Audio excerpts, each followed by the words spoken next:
हल्के से मिली सनत नगर में आज इस वक्त गंगा जमनी तहजीब का मुजाहरा देखा गया, जब वजीर अफजाइश मवेशियान तलसानी श्रीनिवास यादव ने ईद मिलाद प्रोग्राम में शिरकत करते हुए मुस्लिम भाइयों को ईद की मुबारकबाद दी।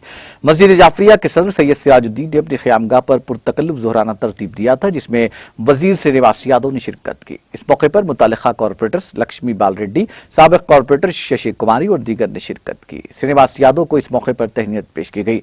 इस मौके पर मोहम्मद रहीमुद्दीन, मोहम्मद अनवर, सैयद दुमान और सैयद मन्नान भी मौजूद थे।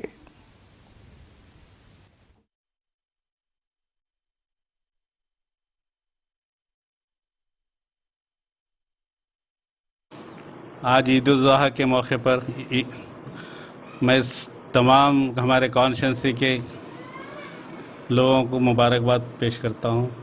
और ईद के मौके पर जो है सो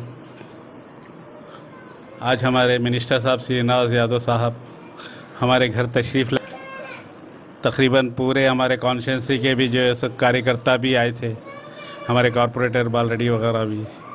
हमारे मिनिस्टर साहब के श्रीनिवास यादव साहब के भाई है ये महेश अन्ना, बहुत हर दिल अजीज़ है, हर एक से मोहब्बत से खुलूस से रहते थी। आज ईद मिलाद का दिन था, आज बहुत खुशी महसूस हुई, सब जने भी खुश हो गए और सब जने ऐसा ही माहौल, ऐसा ही सब खुश रहे तो अच्छा है बोलते ना तहजीब रही। और हमेशा से हम भी ऐसा ही रहते, हमारे गिरी यादव वगैरह हमारे पूरे दोस्त सही रहना बोल के नेक तमन्ना याद। नाज़रीन, हमारे टीटीवी न्यूज़ को सब्सक्राइब करिए, बेल आइकॉन को प्रेस करिए, शेयर करिए और लाइक करना ना भूलें। और किसी एडवर्टाइजमेंट से मुताल्लिक़ जानकारी के लिए हमारे इस नंबर पर कांटेक्ट कीजिए। हमारा नंबर है 9550102020।